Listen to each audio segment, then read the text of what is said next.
10點鐘啦，我哋咧就講咧 Richard Whiteoff。咁咧，我希望咧喺我嘅直播咧就唔係單純地問 number 或者單純地去分析圖表嘅，係啦。我希望咧係每一次你有嘢拎得走嘅。我哋琴日咧就講咗咧道氏理論，都可以開俾你望下。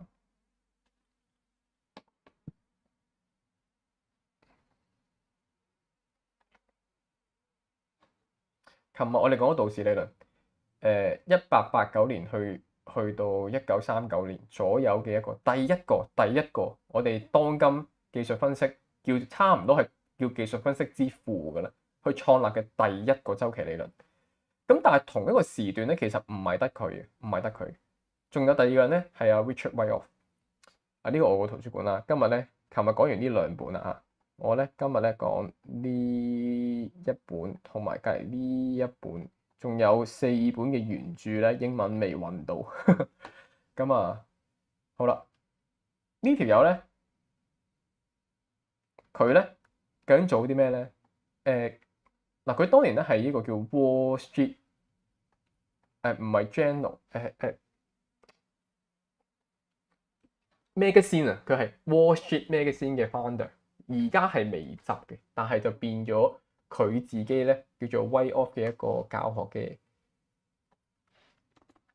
網站啦，係啦。咁佢咧個週期理論係點嘅咧？我哋先睇咗先。佢有一本著作咧就寫咗有圖嘅，呢一本係冇圖嘅，但係咧佢1931年咧接近佢就死嗰個咧，你見啲人都係咁樣。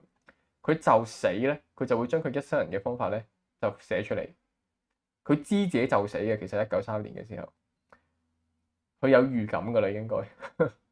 佢嗰個咧係400幾頁嘅一本書，呢本書400幾頁嘅一本書。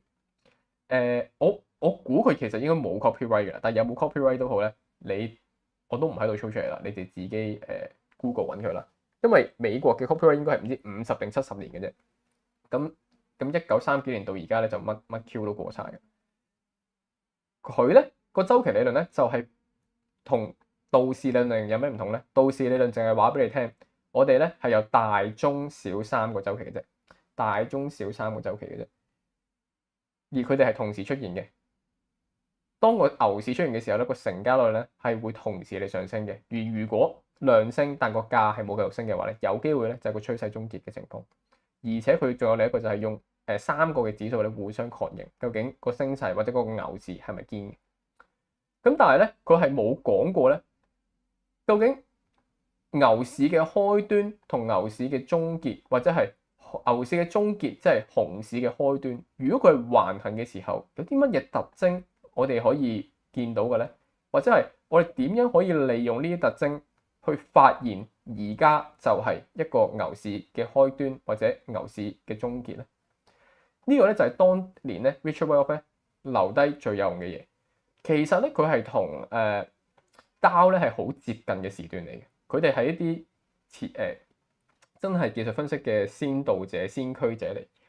嗱，Dow 咧係認為咧好多呢啲咁樣嘅走勢咧，其實係一種自然會形成嘅嘢嚟，或者咁樣講，佢認為主要趨勢係一個自然會出現嘅嘢嚟嘅，冇人可以推喐佢嘅。但係中期或者係短期嘅一啲波動、一啲趨勢咧，有機會咧機構或者一啲大型嘅資金咧，有機會係喐到佢嘅。咁但係 Richard Whiteoff 咧就唔係咁覺得嘅，佢覺得其實好多咧都係機構咧嘅參與喺大中細期嘅一啲趨勢咧，都係會有一定嘅主宰能力嘅。咁即係話咧，其實個原理上我哋係有分別嘅喎，Richard Whiteoff 係認為我哋去研判一啲價格圖表嘅時候，我哋應該去諗緊究竟機構佢哋係做緊啲乜嘢？點解個價格要咁樣去喐？嗰啲機構係想透過呢啲買賣行為做啲乜嘢嘅事情？而咧，Dow 咧其實就係講緊咧人類嘅情緒嘅變化嘅，係兩個原理嚟嘅，亦都係兩個最核心、最 fundamentally 嘅原理，就係呢兩個人咧去留低嘅。一個係機構行為，另一個係人性嘅轉變，或者係人嘅情緒嘅轉變。琴日講完人嘅情緒轉變，我哋今日講機構行為。好啦，佢嘅最大貢獻就係佢話咗俾你聽，佢係第一個人同你講有4個週期嘅，一個牛熊市係出現4個週期嘅 accumulation、markup、distribution 同 markdown，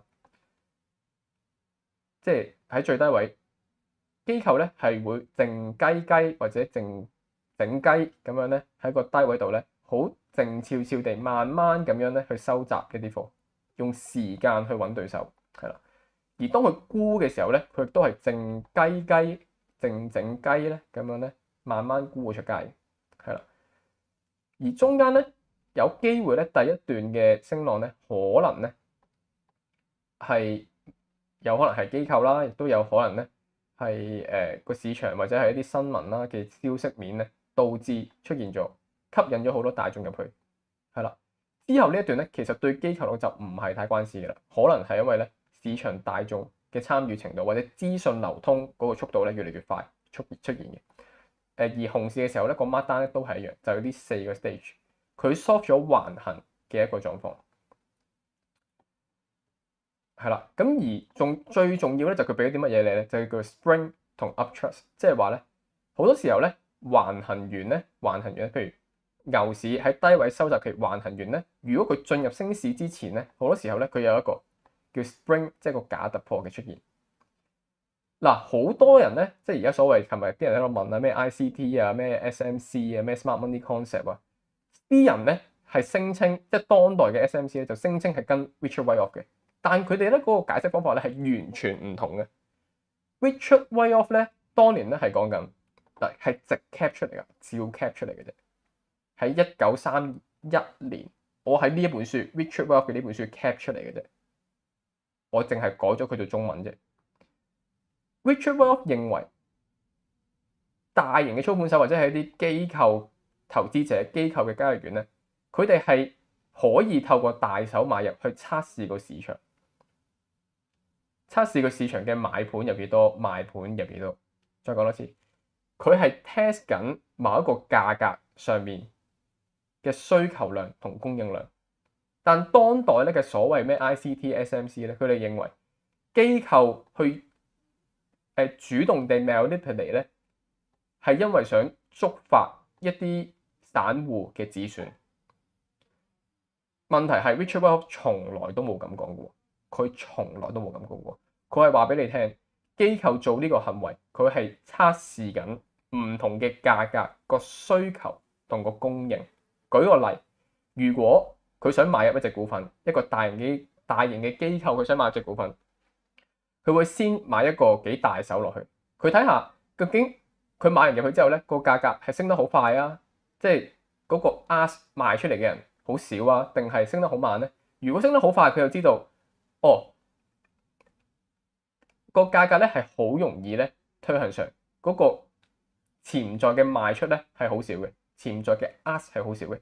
如果佢見到呢個時候呢個嘅情況咧，佢哋係會覺得係一個睇升嘅信號，即係佢反而咧。買完25,000股咧，可能佢會買25萬股都唔奇嘅，係啦。再講多次，佢呢個買入嘅動作，佢係 test 緊市場嘅供應同需求，而唔係去觸發某啲人嘅止損，係啦。同樣地 ，Spring 就係呢個原因啦。佢有機會係想 test 下究竟向下，如果我再想將個價格執低一格，跌一段大浪，我想再平啲嘅價格喺低啲嘅位置 accumulation 得唔得咧？所以機構有機會咧係會專登跌穿個橫行區，嘗試將個價格睇下可唔可以推落去。咁 what if 當佢將個價格推到去橫行底跌穿嘅時候，勁多師奶、勁多散戶一齊同佢搶，好短時間就將佢買翻上去咧？或者佢沽咗好多股啦，佢都推唔到個價格去變成一個真突破嘅話，佢就會反向買翻晒佢之前沽咗嘅股份。係，再講多次。個機構佢做呢個行為，佢唔係打散戶嘅止損，佢係試緊喺呢一個價格嘅區域，究竟買方 bid 嘅人有幾強，有幾多，係啦。呢個係 Richard Wyckoff 佢自己喺原著手上寫嘅嘢。咁所以如果你見到相反，有啲人拎住 Richard Wyckoff 而喺度亂噏咧，你之後你就知啦。嗰啲人咧其實可以唔使睇佢嘅，係真係唔使睇佢。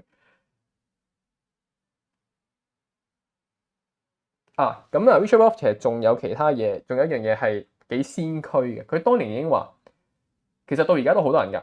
我哋會睇財經新聞啦，我哋會睇間公司嘅盈利啦。譬如啱啱你話阿里巴巴出咗新聞啦，咁我應唔應該去買咧？係啦，或者係佢派息嘅政策啊，例如係咩嗰啲股息貴族啊，譬如1038啊嗰啲，或者係公司嘅一啲 disclaimer 啊嗰啲嘢。或者再多好多嘢，好多研究，例如係宏觀經濟啊、利率啊之類，成個行業嘅走勢啊等等等等，睇好多好多嘢。佢基本上咧係羅列晒所有嘅嘢。佢話唔好意思，我哋係唔需要睇，我哋淨係需要睇價格、成交率，其他所有嘢都可以唔睇。最後佢加多句：徹底拋棄這一切。我用 DeepSeek 譯嘅啫，原文咧。係喺呢本書度 copy 出嚟嘅，我冇改過佢一隻字。佢係1910年佢已經察覺咗呢件事，所以呢班人咧，呢個人咧同阿 Dow 咧都係咧技術分析嘅始祖咯，係啦。咁我就今日就講咗第二個啦，週期嘅理論，其實仲有好多個。嚟緊下一次咧就會再講多啲嘅啦。好，我哋講完咁沉悶嘅 topic 啦，15分鐘差唔多啦。每日15分鐘，你都學啲喺街外學唔到嘅嘢，仲想點咧？係咪？咁我哋就翻嚟呢度啦。ETH，你可以俾啲 comment，其實講成點啊？或者你覺得有冇用啊？或者定係覺得我講嘢太淺啊？唔夠多實戰嘅 sample 啊？實戰嘅 sample 就其實最啱啱佢哋講咗2日，呢隻就係嗰個 sample 咯，呢隻就係 sample 咯，即係呢隻咪就 exactly 嘅一隻 Richard Wolff 嘅一隻 sample 咯。一段大升浪之後出現一個橫行之後出現一個 up thrust，即係向一個阻力位嘅假突破，然之後進入一個熊市啊嘛，一模一樣樣，係啦。呢啲就係即係最好啦。你呢間公司都係你哋琴日前2日開始講，我先有睇到啫嘛。所以我咪攞啲最新嘅例子嚟睇咯。